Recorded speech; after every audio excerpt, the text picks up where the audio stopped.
Saan na yung mga relo ko?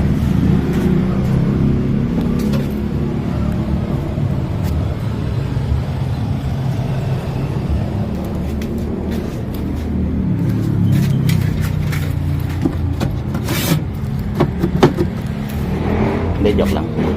Niligpit ko talaga yun kasi tagal namin sa Baguio eh. Siyempre, baka tumba ng mga daga or ng ano, mapasok ng ulan, di ba? Ito talaga siya. Dami dito.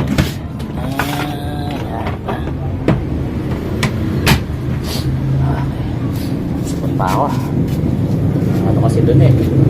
Lamig sobra. Okay, start tayo ulit. Yan.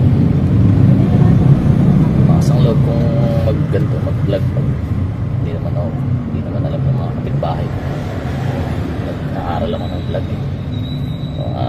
Meron akong 6,000 followers.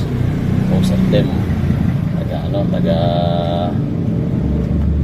Quezon City, San Juan, iba taga probinsya. Dito sa amin kahit huwag na muna.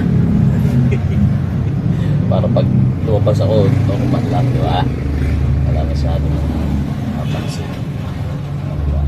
Actually, yung ginagawa ko ngayon, nagpa-practice ako na ibang magsalita sa camera ng parang normal lang. Kasi kailangan kong kailangan kong ma-improve yung skills ng yung selling sa sa online selling. Ayun, part pa rin to ng self-improvement. Sinusubukan ko konti-unti.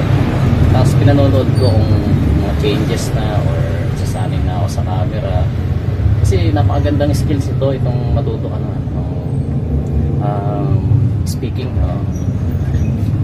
Ano nga ako sa iba yun, gagaling nila eh.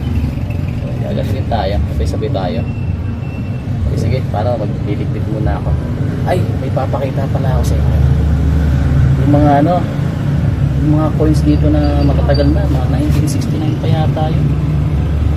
Ito, sa lolo ko eh. Pintahan pa kasi ito ng lolo ko eh.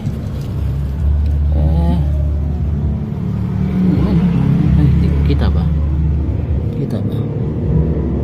Ayan. Ayan.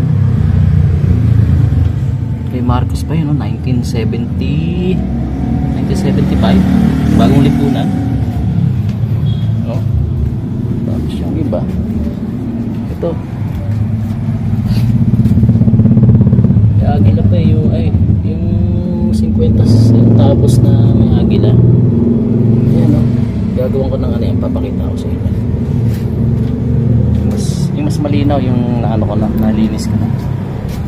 Okay, sige. Babay na muna.